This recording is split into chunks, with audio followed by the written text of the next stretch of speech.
Welcome to the Stronger Marriage Podcast with Trey and Lee, where we're talking 12 ways to bless your family. We're glad you joined us.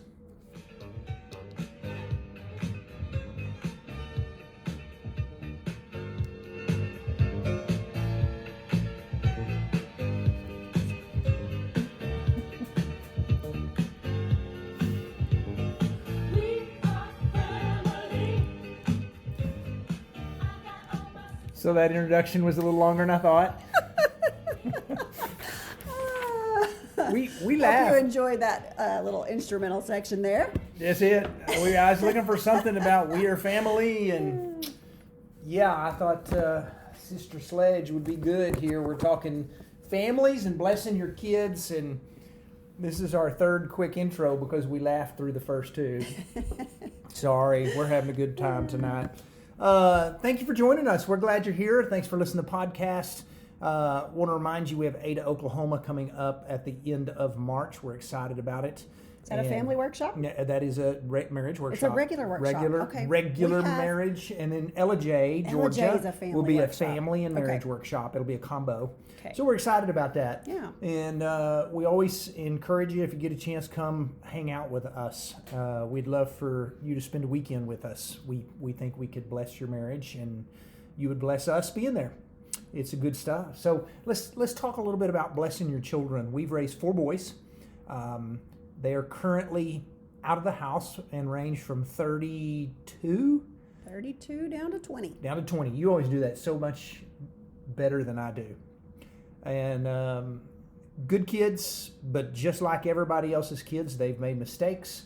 We're sure they'll continue to make mistakes. We learned a lot of things raising children.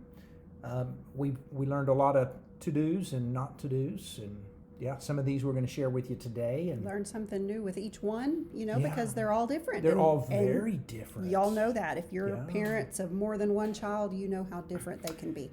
Lee is an introvert. I'm an extrovert. We have 2 introverts. We have 2 extroverts. We have 2 very quiet, pretty quiet kids and 2 very loud kids. And all of them are extremely sarcastic, like their mother. That was a joke. And like their father and their mother. Yeah, we just have that running in the family. I'm not sure that's a good thing to boast about anyway, so... Being sarcastic. That's just kind of who we are. But we're talking ways to bless your children. But we're going to kick off and talk about listening. And the first one is be a good listener. Be a good listener, yeah. In order to be a good listener, you've got to get your kids to actually talk, though, right? Yeah, and they do well until they hit about 14 or 15 and teenagers, and then they don't want to talk anymore. They can talk a lot when they're kids, and a lot of times we're not terribly interested in listening to the latest episode of Power Rangers, or I don't know what the popular shows are right now. What I dreamed about last night when they were 3. Hey, let me tell you about my dream. Let me tell you it's about like, my dream. I have to listen to this. Sometimes we kind of tune them out when they're little because their topics of conversation aren't terribly interesting. Teenage Mutant Ninja Turtles. That's right. But if you shut them down or tune them out when they're little and you don't really listen to them, then you can't really expect them to come to you and tell you the important stuff when it really does matter. So be willing to listen all the time. It's hard, to think that every single thing that they, want to tell you is the most important thing in the world and listen to them like it is. Mm-hmm. But it's important that you do, because when there are important things that they need to discuss, you want to be the one they come to. Yeah, I remember when our children were small, and one of them was small, and he had 2 or 3 times had told me, he said, "Dad, can I tell you something?" And I said, "Give me just a second." I think we had a house full of people, and a little bit later he said, "Hey, Dad, can I tell you now?" And I said, "Just a second." And I was getting ready to go somewhere to do something, and a third time he said, "Hey, Dad, I need to tell you something." And I said, "All right, tell me quick. I'm in a hurry." And his words were, "No, I'll wait some time until you have time to listen longer than you do now." And I just remember thinking, oh no, I haven't been listening to my son. Knife to the heart. Yeah, it was a way to really prick me. He wasn't trying on purpose, but it did happen. it did happen. But listening to your kids is good. If you have a teenager, with teenagers, you never know when they're going to talk. Especially our more introverted kids, but even all of them. Kids, when they open up, there's times when they get to talking and want to talk, and then there are times where you can't pry anything out of them. Yeah, you got to be flexible. When they're ready to open up, you got to, it's tough. Sometimes we do have to be somewhere, and you don't want to shut them down. But if at all possible, listen while they're talking. I can remember specifically a time that it was time to go to church. It was a church night, and I was in here cleaning up the kitchen after dinner, and it was really time to okay, let's get stuff gathered up and get out the door. And our youngest son just had his chatty pants on, which was a pretty rare thing. And, he just started talking, and it wasn't necessarily earth-shattering stuff, but he was talking? He was talking, and I kept thinking, man, we got to go. I mean, we're going to be late as it is if we walk out the door right now. And he was just talking, and I finally said, Coop, let's talk. Let's go get in the car. We'll keep talking on the way, And at that point, it was already, 5 minutes after, and he was like, "Oh wow, I lost track of time." But if it had been something really, really important, church can wait. Yeah, anything can wait. We could have sat at the dinner table and kept talking.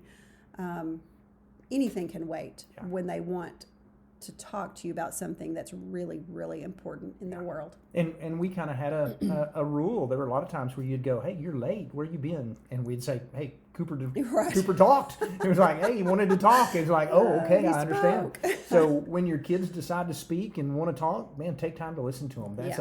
That's a healthy thing. Be a good listener with your kids, and that's not always easy to do. That's right. But do that. That's right. And that feeds in a little bit to number 2, which is give them your time.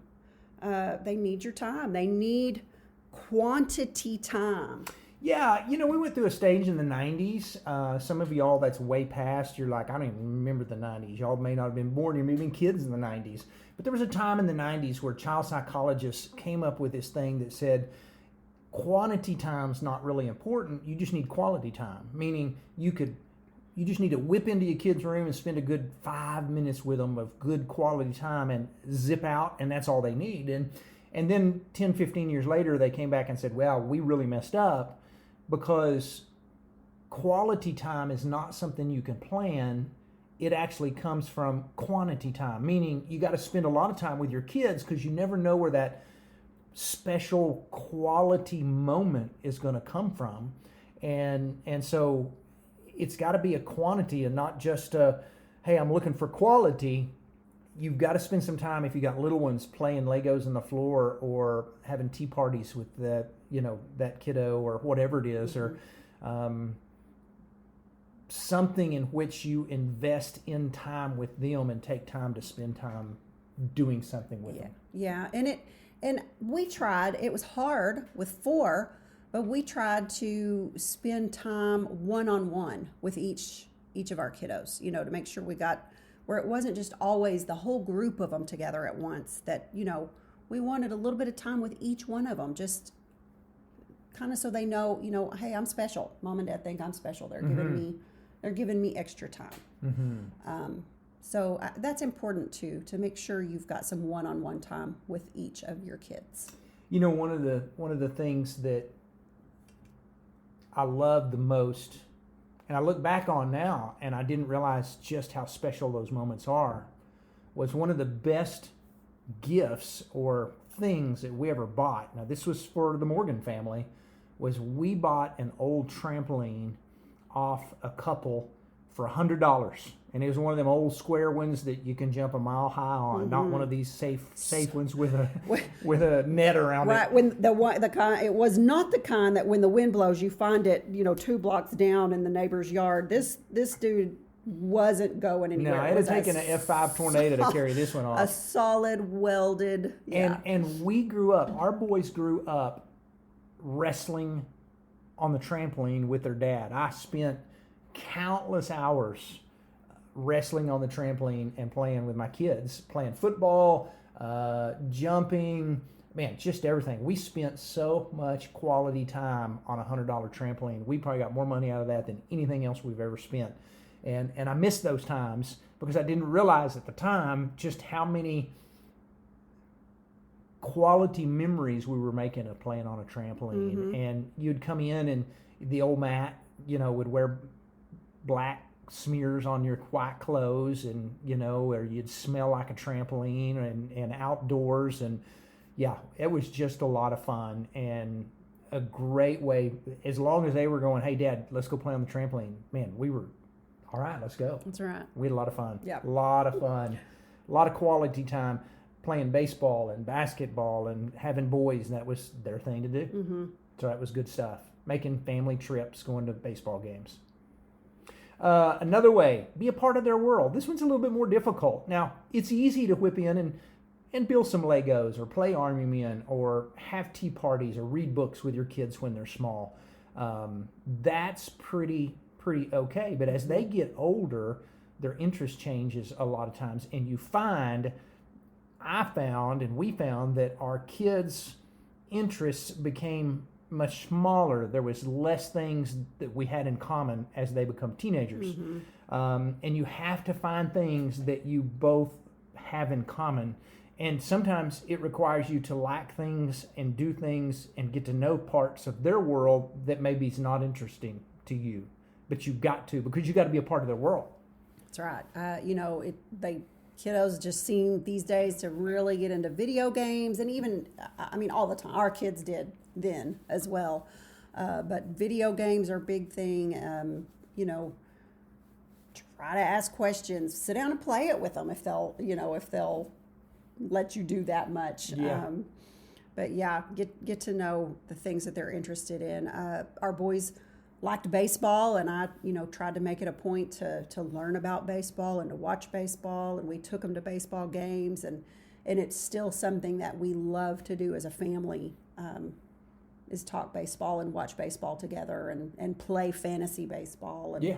So. And there was a time in our world where I would take the boys to baseball games, and we would talk about how much fun we had, and you were missing out on memories. I was. And I think you realized, hey, I'm not getting to be a part of something very special. And now you like baseball as much as we do. Big baseball fan. Yeah. And I'm thankful for that, because, I still think I might not have a whole lot to talk about with my adult sons, but we've always got baseball. So always got baseball. And you always got baseball with your husband, who loves to talk baseball. That's right. But be a part of their world. I spent time learning video games and playing games with them and things like that, when that was not always I didn't come home from work and go, boy, I hope I can go sit down and play a video game. But I would do that for a while, and I never win. They never would let me win, and they were always better than I was.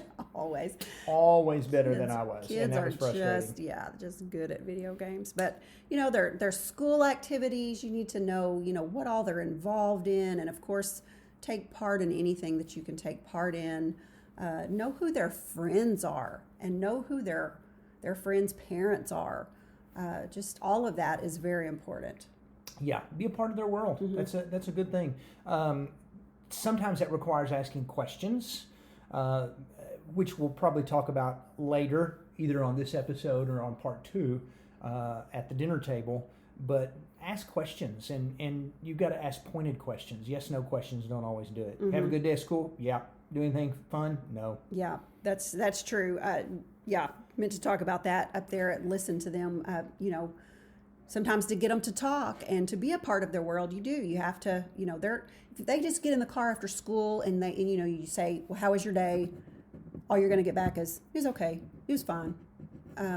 Well, that's not what I'm looking for. I want a little bit more details about your day. So don't ask them, how was your day? You've got to ask things like, did you do anything today that was fun? Or what did you do that was fun today? Don't even ask them, did you do anything fun? Just say, what did you do today that was fun? Or what did you do today that you really didn't care much for? And they'll probably tell you, well, I had a sinus test, or, something like that. But ask very specific questions if you want to get your kids to talk. Yep. Be a part of their world. Yeah. Number 4, claim them as yours. Now, there's a couple of directions we want to go with this. But when we're talking about claim them as yours, your kids need to be reminded, hey, my mom and my dad, they love me and they're proud of me and they want me to be their son or their daughter. And even from a young age. And I can remember laying in bed at night talking to my boys. We would have read a book and I would have tried to stay awake and not be the one that falls asleep first. We'd have had a prayer. And then I used to tell them, and I would be really curious to know if any of them even remembers this, but there were many times where I would tell them that I don't remember how it came to be, but it was always the same story. And it was something along the lines, if God lined up every little boy in the world and said, you can pick any one of them that you would want, I would search high and low and never stop searching until I found you and said, he's the one I want. This one's mine. He's going home with me. And I remember telling them that story all the time on how I would claim them, I would pick them, I would find them. There would be nobody that could replace them. And I think that's important that your kids need to hear that you are proud of them and that you do claim them. And I'm reminded that even when Jesus came to this earth, God twice said, this is my son whom I love, with him I am well pleased. He claimed Jesus. He said, this is my son. I'm proud of him. And if God thought it was necessary to say that about deity Jesus, then I think we as parents probably need to follow the same rule. Mm-hmm. Yeah.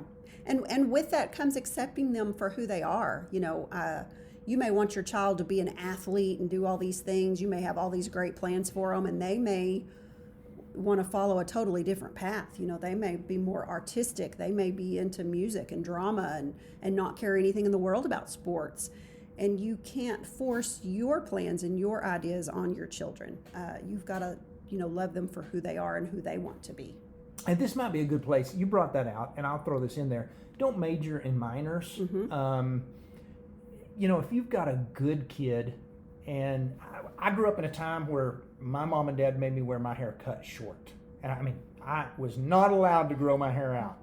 And any kind of growing out my hair was anything past the top of my ears. I was just raised in a very conservative home, and that was not allowed, even though the styles were longer.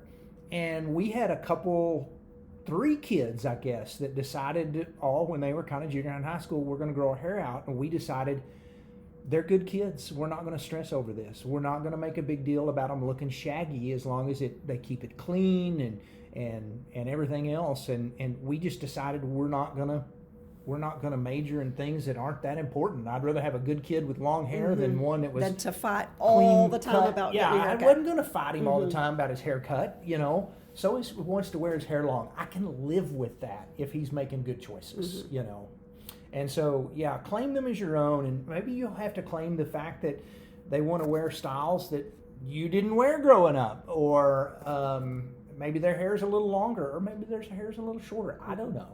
But, sometimes it's accepting them for who they are, as long as they're not going against something that would be a rule that can't be broke. Right. Do you want to talk about some blended families here? Yeah, this is a great place because we have a lot of families that are blended. There's his, mine, and ours, or her, mine, and ours. We have your kids, my kids, our kids in blended families, and that's where when you become a part of a family, I don't think they should be referred to his, mine, and ours. They should be ours. And you have some experience with this because you grew up in a blended family. I did grow up in a blended family, and I'm very thankful that I have what would be known to the world as a stepfather.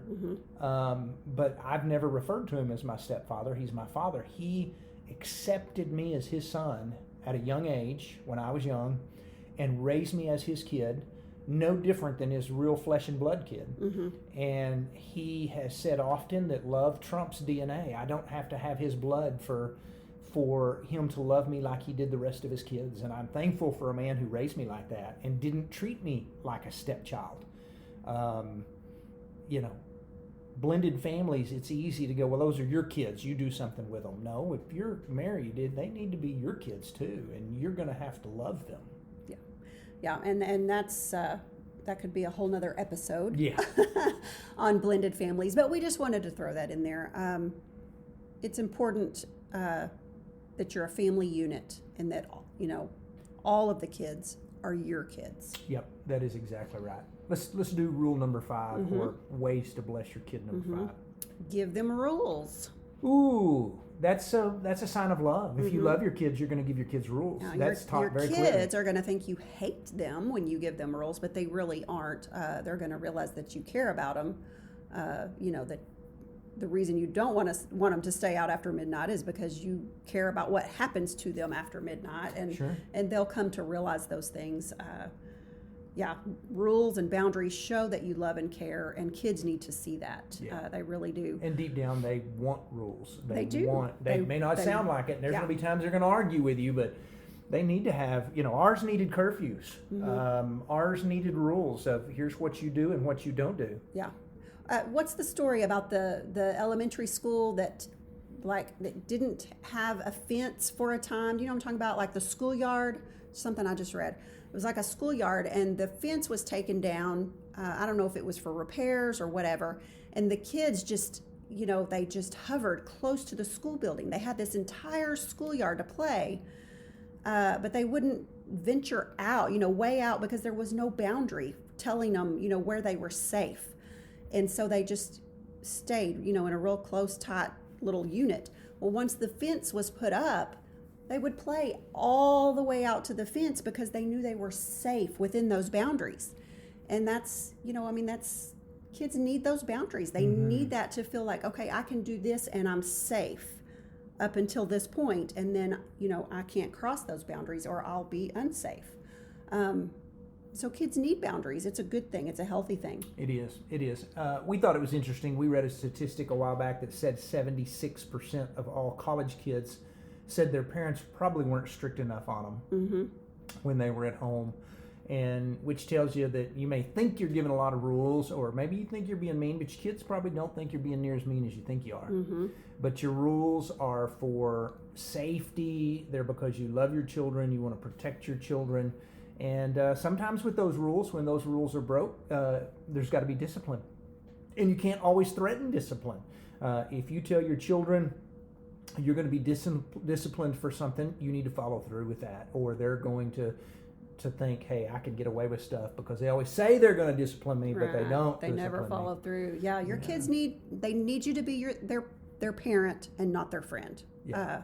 There's time later to be their friend. When they're grown, you can be wonderful friends, but when they're growing up, they need you to be their parent. Yeah. And they need you to give them those rules and the discipline when they break the rules. Your job in life is to raise quality kids, not to be their buddy. And are there going to be times when you have fun being their buddy? Yes, but follow through with those rules. And so you may have to figure out what kind of discipline they need, and that may be a timeout. That may be the worst thing you could do to a kid. A busy kid is make them sit down. Exactly. It may be taking something away, like a cell phone or a car keys. But you for teenagers, discipline, that hurts much worse. Yeah, yes. we had a son one time when I said, "Bring me your phone." He said, "Can you just not whip me or something?" Yeah. So we realized right then we were hurting him a whole lot worse. That's right. But give them rules, and that goes with cell phones. Yeah, I think cell phones and social media these days, there's got to be big rules and big boundaries in place if you're allowing your kids, especially young children, need all kinds of boundaries with phones and social media. You wouldn't allow your kids, well, I don't know if you make your kids wear helmets, but you wouldn't allow your kid to ride in a car without a seatbelt. You wouldn't let them get on a motorcycle without a helmet, or a bicycle without a helmet. Why would you give them unlimited access to the internet without some safety features as well? That just makes no sense. And so if you're paying for them cell phones, you've got every right to say, hey, I need to know where you are or what you're doing on your phone, and that's just a healthy thing to do. And the same rules goes with social media. We had computers in our house faced outward. We would never allow our kids to have computers that faced away or doors shut. Right. That was just us. And so those were rules that we had, and our kids abide by them. They didn't always like them, but they did. Yep. It's for their own good, and they realize that at some point. I think so. Number six, model values and integrity. Your kids are not going to listen to what you say near as much as they're going to notice how you live. And you got to model that. And you can tell your kids all day long, we don't lie, or we don't do this, or we don't do that. But if they see you do it, then what we're going to find out is that, if you're doing it, they're going to do it too. You're going to have to model those values and integrity of being honest, doing what's right. That means if you get too much change back, you stop and go back and go, hey, you've given me too much change, or you haven't charged me enough. Your kids need to see you being honest, and you'll raise kids the same way. Yeah. They listen to the way you talk. They hear what you're saying about, the leaders of this country, about police officers that you pass by, on the street corner. They're listening. About coaches and principals and teachers. And if you're being a jerk, you're going to raise kids who have the same kind of mentality about other people. Yeah. Teach them to be respectful of authority figures. And, we may not always like what they're doing, but we can talk about them with respect and realize that they are in an authority, a place of authority, and we need to treat them as such, and we need to teach our kids that. So there's six ways to bless your kids. We're going to listen to them, give them time, be a part of their world, claim them as yours, give them rules, and model values and integrity. That's right. We're gonna cut off. We've got 6 more really good ones for next week. So we're glad you joined us this week. We are, and we're glad that y'all make time to listen. If you're on listening to us on iTunes or a place where you could leave us a review, we would love that. We'd be honored to do that. But thank you for listening, and we'll pick up here next week. Bye, guys.